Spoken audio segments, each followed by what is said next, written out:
Jeep പൊതുവെ വളരെ cheapest പ്രൈസിൽ കൊണ്ടു നടക്കാവുന്ന വണ്ടി പണ്ടേ മുതല്.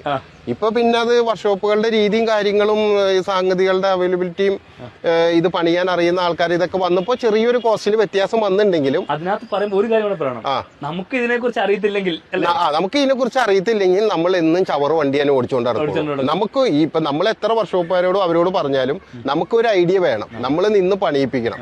അത് അവര് പണിത വർക്ക് കറക്റ്റ് ആണോ എന്ന് ചെക്ക് ചെയ്യാനുള്ള ഒരു ഇത് ബോധം നമുക്ക് വേണം. അപ്പൊ അത് പെട്ടെന്നൊന്നും ആർക്കും അങ്ങനെ പഠിക്കാൻ പറ്റില്ല. നമ്മൾ വണ്ടി ഉപയോഗിച്ച് പണിത് പല വർക്ക്ഷോപ്പിൽ പോയി പണിതാണ് നമ്മൾ പഠിക്കുള്ളൂ. ഞാനും അങ്ങനെ തന്നെ പഠിച്ചത്. ശരിക്കും പറഞ്ഞാൽ ചൂഷണം ചെയ്യാനുള്ള ഒത്തിരി സാഹചര്യങ്ങൾ ഇതിനകത്തുണ്ടല്ലേ? അതേ ഉള്ളൂ, അത് ചൂഷണം മാത്രമേ ഉള്ളൂ.